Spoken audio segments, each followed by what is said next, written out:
Welcome to the show called Let's Talk Homeschool, brought to you by Apologia Educational Ministries. This is the show where we talk about everything homeschooling: the who, what, when, where, why, and how. We want to affirm and encourage you in the decision to homeschool, challenge and inspire you to take it to new heights, and celebrate everything you get to experience along the way in this adventure of a lifetime. I'm your host, Davis Carman, and we want to remind you that you can not only listen to this podcast on your favorite podcast app, but you can also watch us on YouTube. We've been doing that for a couple years now. Our guest today is Jennifer Pepito. Okay, Jennifer, let's talk homeschool. Well, thanks for having me today, Davis. I'm excited to chat with you. Yeah, we got some good things to talk about. So first, give our audience a little bit of background on you and your family and your homeschool experience. Tell us who Jennifer Pepito is, especially as it relates to homeschooling. Yeah, I'm the mom of 7 children. I've been homeschooling for nearly 30 years, and we started in Northern California reading some of the Raymond and Dorothy Moore books and the Charlotte Mason Companion by Karen Andriola. So we really had a vision early on for a family-centered homeschool. But throughout our years as a homeschool family, we were missionaries. We've moved quite a few times, and that all plays into the dynamics of 7 children who now are mostly adults living in multiple cities around the country. That's great. I always love talking to folks that have, families like ours. We had 7 as well. So tell us the boy-girl makeup and the age range of all your Yeah. kids. Yeah, they're 32 to 17. There's 3 girls and 4 boys, and they're all just amazing individuals. Some have gone on to college, some have started other kinds of careers or done ministry school, but we're just so grateful to have a family who loves the Lord and loves us. And I know you guys have homeschooled long enough that it doesn't always work out that way. So That's right. It's by God's grace, we thank Him for all absolutely. that He does Yes. provide. So, Yes. Jennifer, you're an author and you've written a new book called The Inspired Homeschool. I want to talk about that with you today. It's got a lot of great things historically, biographically. So, in the book, you highlight some historical figures like C.S. Lewis, Laura Ingalls Wilder, Leonardo da Vinci, and others. So, what first inspired you to write on these themes and connect history, especially with the modern homeschool movement? Yeah, I've always loved. I've been homeschooling for 30 years and I love homeschooling. It's not just something that I do because I don't want my kids to get bullied or something. Like I really believe in the value and the power of homeschooling to nurture leaders, to nurture a worldview. And one of the things that I've found as homeschooling has grown is that there's a lot of people who are just copying the school system at home. They're a little bit nervous. They know that the public schools maybe not the best atmosphere for their kids, but then they bring the kids home and they're just kind of copying what they were doing at school. And I wanted people to see from history that there is another way. There are actually many other ways that historically people were not put into a classroom for 8 hours a day and made to sit all day studying the box curriculum that somebody in authority told them to study. Historically, people were studying in nature or studying in a synagogue or studying in studying with a priest, studying with an artist there. And so understanding how some of the great minds of history were educated, I think can help homeschoolers today feel more confident to pursue the learning that is important to them, and just feel more overall confident to say no to some things. They have more time for what matters, to say yes to the things that do matter to them, and create a more loving and connected family in the process. No, that's great. I was talking with some homeschool families recently who have kids in high school, and there is that fear that, especially as you're about to graduate, I haven't taught them everything I want to teach them. Am I doing enough? So when we think about that concept of not doing enough, am I really doing this justice? Uh, how does how can you alleviate that fear that many parents have by studying these biographical lives and the educational process that the folks in your book, had? They had very different backgrounds educationally. So how does that help a family alleviate that fear of I'm not doing enough? Yeah. When you look at these people, and I only included 10 homeschoolers from history, but there are many, many more. When you look at these people, so many of them developed their own vision and started pursuing their own interests, despite, in many cases, the lack of support from family. If you look at someone like Charles Dickens or Benjamin Franklin, they actually had very little family support for their learning. Their parents were not pushing them, and yet they still achieved greatness. And so I think what is inside your children, what the gifts that God has put inside them, you're probably not going to be able to stop them coming to fruition.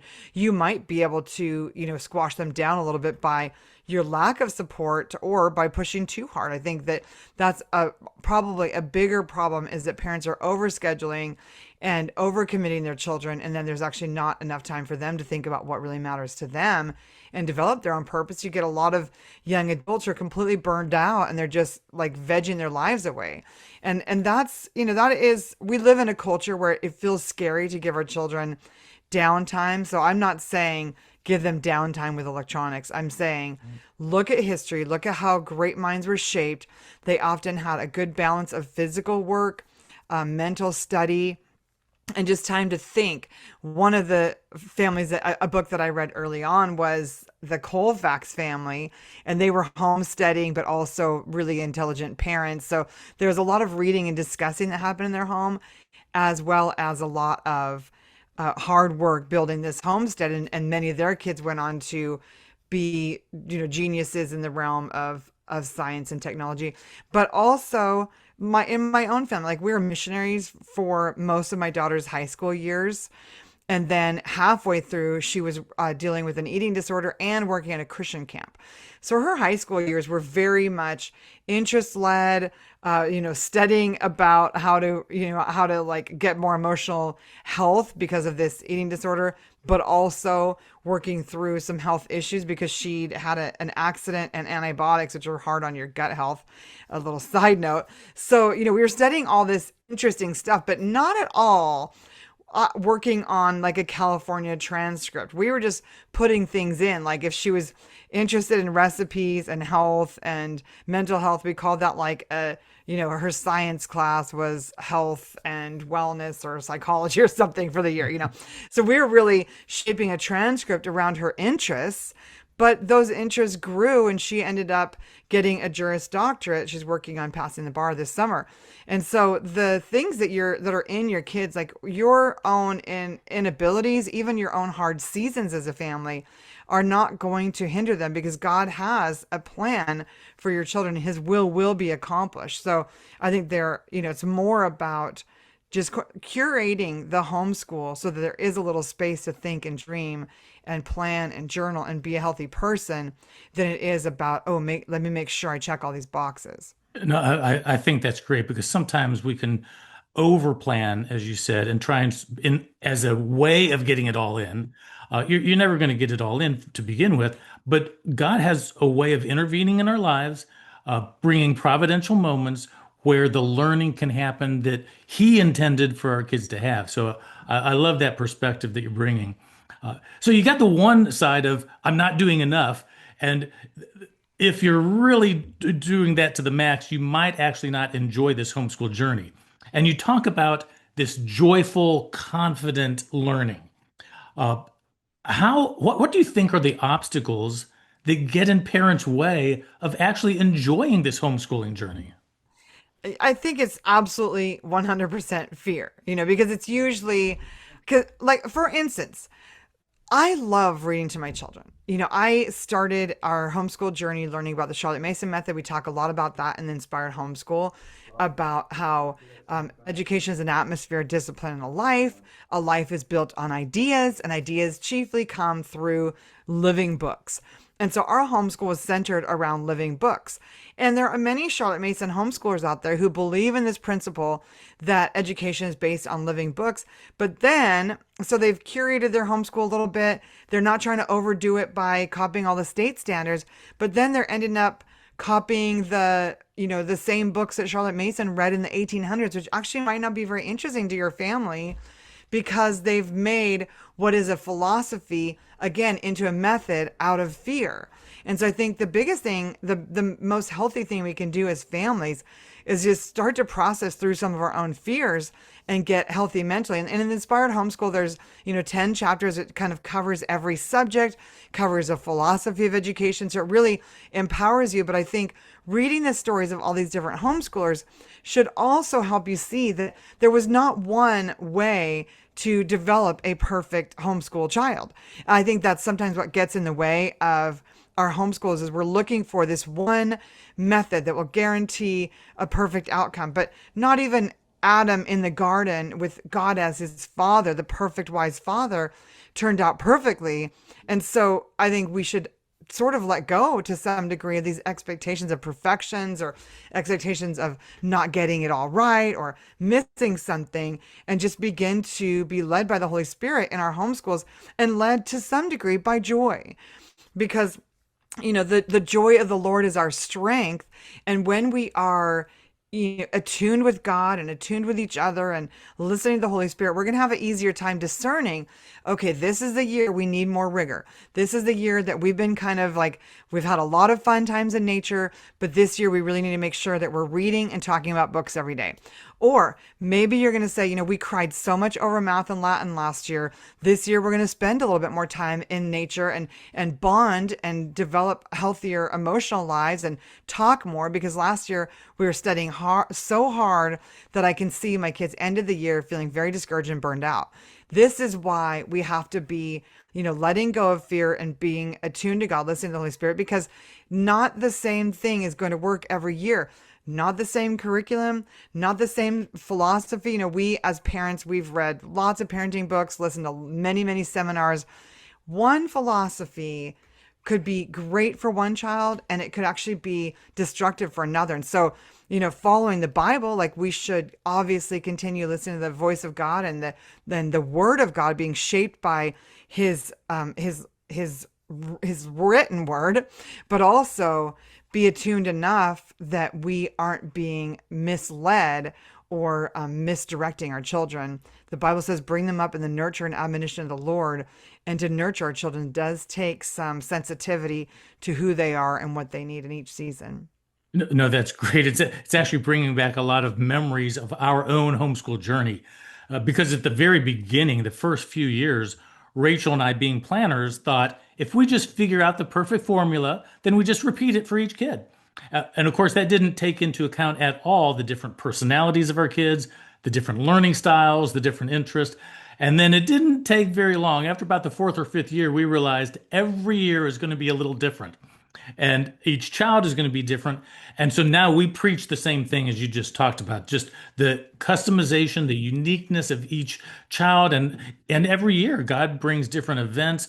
And there are other circumstances. We might be living somewhere differently. All of that collectively together creates a great opportunity to enjoy this homeschool experience, for one, and to allow each child to be shaped the way God intends, for that particular year.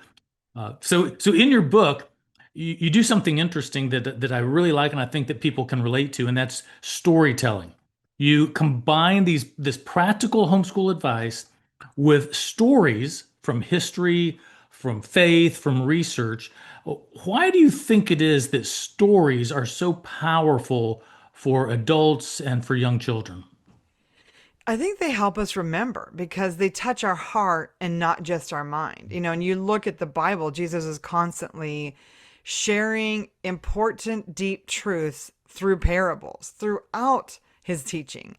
And so I think as parents, we need to take that into consideration, because I see in my own homeschool journey, I'd read about Charlotte Mason education, and I wanted to do that, but I ended up sort of filling up a lot of the time I would read aloud with reading from a history textbook, because I was worried that we would have holes in our learning. But the problem is when you gloss over history in that way with textbooks, nothing really sticks. And Charlotte Mason actually says it doesn't matter so much what your child knows when they finish their education as how much they care. And in our homeschool, we were really passionate about missions. And so we read a lot of missionary biographies. And those missionary biographies gave my children a passion to learn about other countries, about money systems in other countries. And so, our Audible library is full of, like books like Why Nations Fail, talking about Zimbabwe, or, we know where people live. We know about things around the world. We know about events because of the story. So reading those missionary biographies or reading stories like Hotel Rwanda, those kinds of things brought history to life for us without having to just read in 1994 there was a Rwandan genocide, or in the 1940s there was a Holocaust. You can learn the facts and you can learn the dates, but that's not going to stick as much as reading about Corrie ten Boom and her sister Betsy surviving life in a prison camp. And so we, in the Peaceful Press, my homeschool curriculum, we teach through, preschool through middle school, using beautiful, great stories. And then you tie it together with a timeline, with a map, with some map work, with a notebook page about the story you read. And so there's all these ways that we express our learning, but we're not just skimming over history. And that's the method that I lay out in the Inspired Homeschool. No, that's great. We had two of our seven were very interested in mission work, specifically to China and India. So we did the same thing. We read biographies about Amy Carmichael, Adoniram Judson, Taylor, and all these people that went to these countries. And then it inspired those two to go on several mission trips, and several long mission trips, as in 3 months, during their high school years. So those stories really do have an inspirational element to all of our lives, that we, especially when we connect with that story or that person that's part of the story. So Amazing. you also talk about how education is a lot more than just the academics. Uh, how how would you define a true education, especially for a homeschool family? What should we be thinking about to make sure our kids get an actual true education? Yeah, it brings to mind, I wish I had it in front of me, but there's a John Ruskin quote, and it says the object of true education is not that the child would merely, be learned, but that they would love learning, not that they would, know about virtue, but they would love virtue. And so the purpose of a true education isn't just to have a mind that's educated. And I think it was Ruskin, I quote him in Inspired Homeschool. He goes on to say that it would be better that someone doesn't know how to read if all they're going to read is foolish books, because a foolish person reading foolish books is going to do more harm than somebody who doesn't know anything. And so I think we, unfortunately, our public schools have been taken over by a Marxist philosophy that is actually promoting this really victim spirit and this hopeless worldview. And so it'd be better for your children to not know how to read at all than to be in public schools reading those books. And that's not what we're advocating for in the Peaceful Press and Inspired Homeschool. We believe that not only can children learn, but they can learn with a hopeful worldview, with a narrative that says that as believers we have a God who is good, who has good plans for us, and our job is to delight ourselves in, and he'll make the path of life straight to us. And so we, in our homeschool, we really focus on beautiful, hopeful stories that nurture a worldview that says what you do matters, that says you have a responsibility to humanity. I love Robert F. Kennedy Jr. has a quote that says, "The trick to life is to know what your duty is and to do it." And I think so, we've been so infiltrated by this very self-serving Disney princess, my will is the best will idea, that we've raised a lot of very selfish individualists, even in our homeschools, because there's so many homeschoolers who, yeah, they're pulling their kids out of school, but they're not really understanding the importance of teaching a worldview, of teaching virtue and character, or they're doing it in ways that are so preachy that they're not sticking, And so when we read hopeful living books to our children, like reading through the Little Britches series, where in the fields of home he has to go work for his grandfather, and his grandfather is a miserable person, and a modern story would focus on just how victimized Ralph was, and he'd run away from his grandpa and let his grandpa die alone. But in this book, Ralph, his character is developed, developed through serving a harsh taskmaster. And in the end, there's like some beautiful redemption in that story. Another one of that, that same, if you're just going to read one character driven series, I would choose the Little Britches series. The last book in that series, The Horse of a Different Color, Ralph has a business partner who's shifty, and he ends up leaving him in the lurch in debt.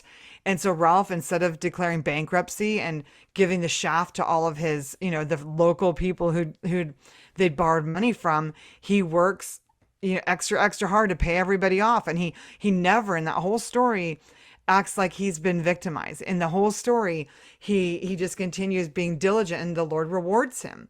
And those are the kinds of stories that we want to raise our children on, stories that highlight not just the virtues, like read the Bible to your kids, teach them what's right, but also show them through stories what it looks like to live a noble, virtuous, hope-filled life that does good to our neighbors, to our family members, that sows into a community. No, that's fantastic. In regard to the good books versus bad books, I always like to say there's so many good books. It'd take more than a lifetime to read them all. Why spend any time working on through the bad books?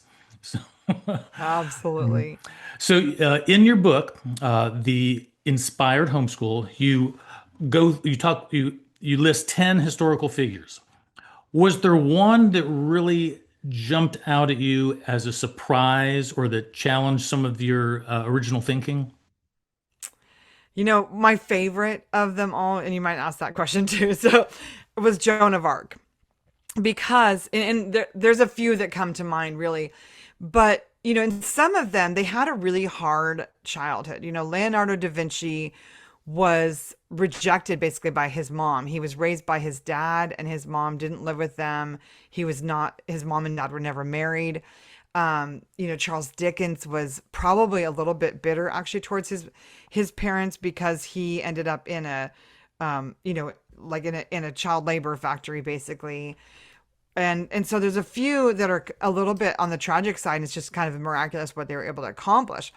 Joan of Arc is one of those stories where she was so like simple. She was an absolute simple peasant girl with no education.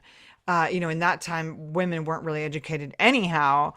And yet there must have been something about her that God chose her to lead her country. And she wasn't educated, very simple, small backwoods town, kind of maybe a little bit of a redneck in a sense. And yet she amazed people. Mark Twain wrote a book about her based on, I think, journals. And he wasn't a believer, and yet even he could see just how virtuous and what a godly woman she was, how much faith she had.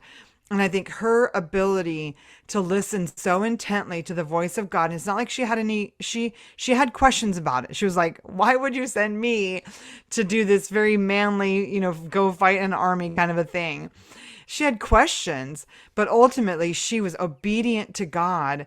And what she did turned the trajectory. Like, England never again were in authority in France, because it was France and England were warring, but England had basically taken over France. And once she had achieved her victory, it so ignited the French people that they were able to reclaim that country. And, in the story, there is some real pain points, because she was tried as a witch and burned at the stake.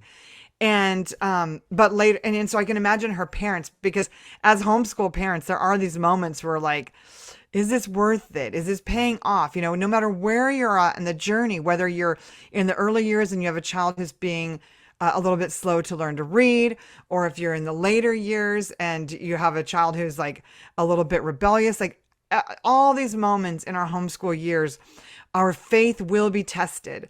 And I can just imagine Joan of Arc's mom, when she was burned at the stake as a witch, her reputation in tatters. Like, Joan of Arc's mom knew who her daughter was. She knew what a faithful woman she was. And so she didn't stop trusting in God and trusting in what God had began, the good work that God had began. She knew he would be faithful to complete it. So she kept petitioning, and eventually her daughter was exonerated and then declared a saint in the Catholic Church. And so that that story of a woman who just kept trusting God no matter what he called her to do, I think is so important for us as homeschool moms, because we are doing something that takes a lot of faith. Like if you do the Charlotte Mason method, you're not going to have a lot of workbook sheets to prove that your child learned something. You're going to have to trust that the stories that you're putting in them is going to bear fruit someday, that all of the virtue that you're teaching them as you read the Bible and read these beautiful stories and look at art and poetry together, you have to trust it's going to bear fruit. And in those teenage years, when sometimes things look a little messy, you're going to have to trust that the seeds you sowed will bear fruit. And so, being like that, Joan of Arc said, I am not afraid. I was made for this. And as homeschool moms, we have to start to like pick up our staff and walk with authority in our families' lives. And, dads as well. Like I was speaking at a conference on Saturday, and I had to say to the dads, like, if your wife says to you, I don't think I can do this, I think I'm a terrible homeschool mom, what you need to say to her is, honey, we can do this with the Lord. He's on our side. And not, well, maybe we should send them to school because, yeah, maybe you are a terrible mom. You know what I mean? And so there's just so much power in believing what God says instead of what our fears are trying to tell us. No, I 100% agree. Homeschooling is definitely a walk of faith. I recount how much my faith has grown. It's been stretched, it's been challenged. Uh, Rachel and I started this journey kicking and screaming. Yes, we're proponents and advocates of homeschooling today, but it didn't make any of the 26 years easy where we thought we had it all figured out. Even to the last year, there were things that happened with each child, including the last one, that required faith on his part, required faith on Rachel's part, required faith on my part to say, okay, God, I don't know how you're going to bring this to a conclusion, but we're going to trust you, for all the results. And he did. I love thinking back to the 7 stories of God's provision for each of our 7 kids, and basically that walk of faith when we can't see everything in front of us and God slowly starts showing it to us. So, homeschooling and education, and in your book, involve character building, uh, creativity, awe and wonder of creation. What are some things that parents can do on a daily basis, some habits they can build into their family culture to nurture those qualities of character, wonder, and creativity? Yeah, I think that having enough downtime offline is going to be so important for that. We as a family have prioritized camping trips and nature walks and hikes and nature days, because some of my best ideas for even the Peaceful Press business come when I'm away from my computer, away from my phone, and just out taking a walk and, talking to my family, talking to the Lord. I think that our world today is so overstimulated. When you think about so much of the art and creativity that happened in the past, in the Inspired Homeschool, I feature Berta Morisot, one of the early Impressionist painters and one of the only women in the Impressionist school, and Leonardo da Vinci. And both of them, part of their giftedness grew out of just extended time in nature, extended time to observe the world around them. And I think it's just so essential for our children that we get them off the screens. Like the screens are depleting our dopamine, depleting testosterone in boys. They are horrible for our mental health. And it's just too easy when we're in our homes to be sucked in. And so, for families who are homeschooling in urban settings, like put some time limits on device use. Make sure you're getting your family out for a day, whatever you have to sacrifice so that you can get your family away from the house, away from the screens for extended periods of time, and delay giving your kids a phone as long as possible. I lived and learned. With our last child, we kept him on a Gab phone until he was 16, and then a sibling, when he dropped his Gab phone in the lake, a sibling gave him an iPhone. And once they have that access, there's a lot of locks that you can put on an iPhone, but it's just so much harder to fight it than it is to keep it out altogether. And so, setting up, like if you're a young family, set up screen time Sabbaths now, set up rules around it now, because it's a lot harder to pull back once your kids have access. I know that those of you with teens who you've already given them access, you would understand what I'm talking about. Just keep it as limited as possible for as long as possible, because The genius that is in your children will not be awakened if they're continually copying other people's genius online. If they're continually just, being consumers instead of producers. Yeah, totally agree on ditching the digital devices, especially for the kids, because their brains are so formative then, and there's so much peer pressure once they get on one, especially if they get on social media.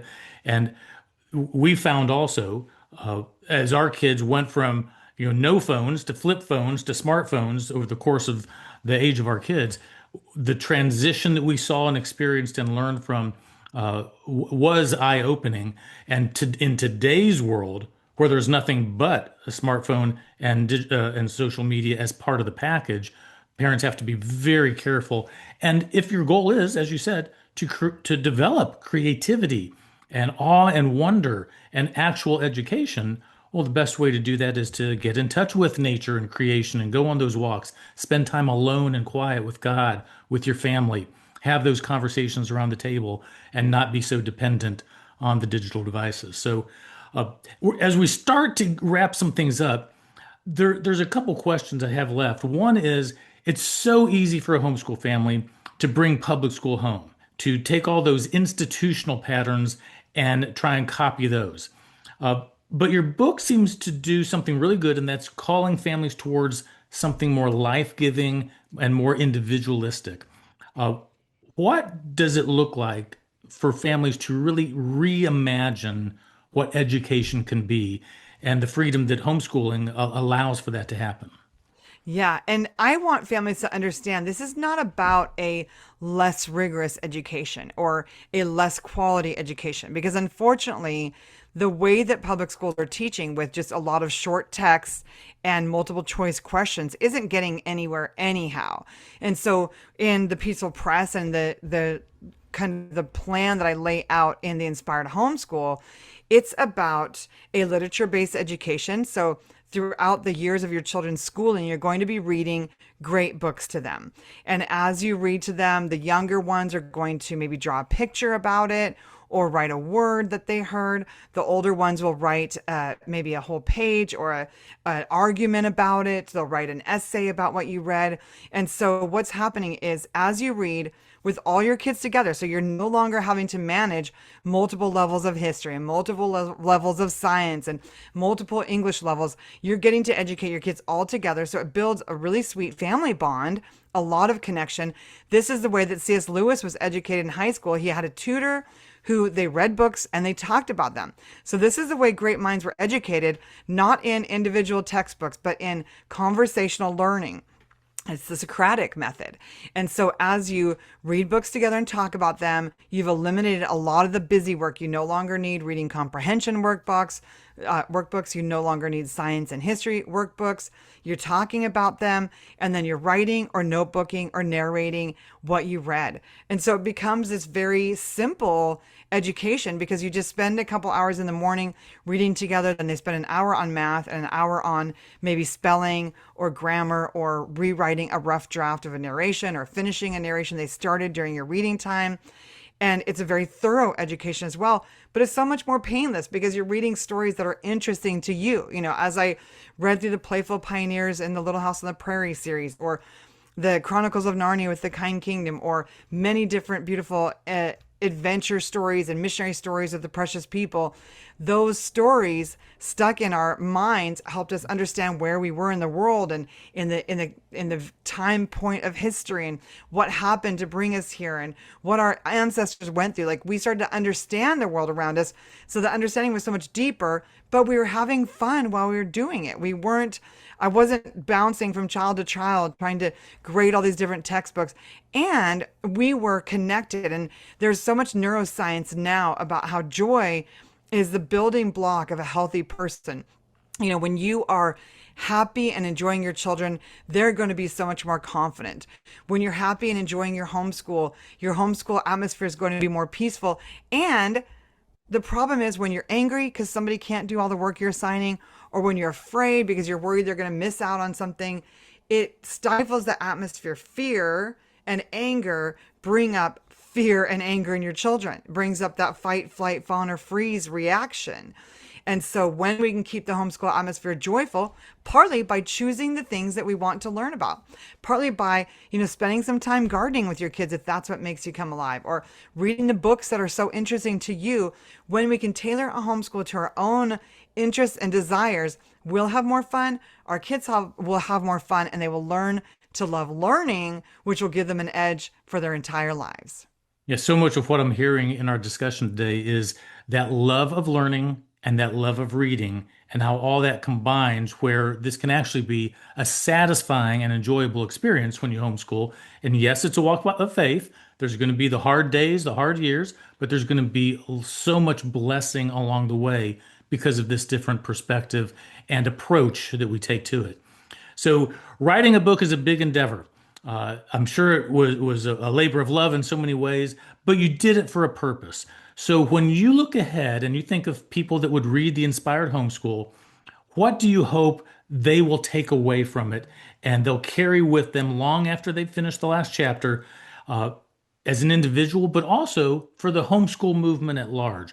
What are you hoping will be the takeaways?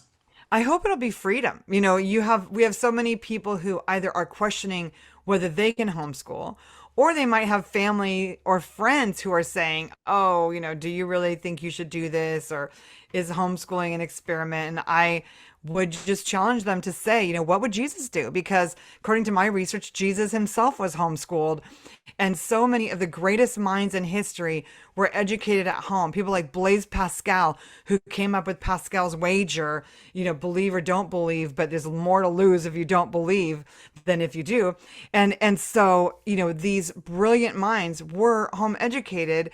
And I wish and I hope that through this book, families would feel so much more confident that despite, the limitations of your life, or the things that are hard for you, or the things that are hard for your kids, that you can do this. That if Booker T. Washington, Leonardo da Vinci, Elizabeth Goudge, Laura Ingalls Wilder, C.S. Lewis, if all of these amazing minds were homeschooled despite many limitations in their lives, anything from not having parents to having living in poverty to coming out of slavery, if they can do it, so can you. And you can raise up children who love learning, love the Lord, and love your family. Amen. Families, you can do this, and it will be really good for you and your kids.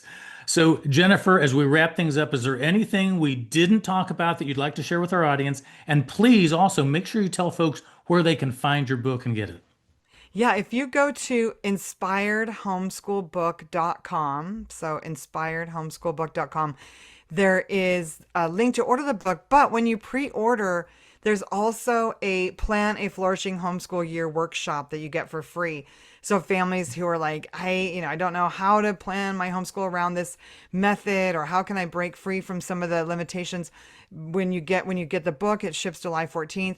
And then if you pre-order, you'll also get access to this Flourishing Family Planning Workshop. I'd love for you to access that. And there's also a master book list. So in that same email that you get the pre-order bonuses, there's a master book list. So if you're wondering where to get started, what books to read to your children, that master book list includes all of the books that we read in the Peaceful Press resources over 9 years. Thank you for sharing that. Definitely look forward to going to that website and seeing it. And you say it releases July 14th. That's right. All right. Well, Jennifer, thank you so much for being here. Listening audience, as always, we have to bring these conversations to a close, but this has been a wonderful time with Jennifer Pepito. Thank you for watching. Thank you for listening. This has been Let's Talk Homeschool, brought to you by Apologia Educational Ministries. I've been your host, Davis Carman, and our guest today has been Jennifer Pepito with the book, The Inspired Homeschool. As always, we're walking by faith and enjoying the homeschooling adventure of a lifetime. You have a great day.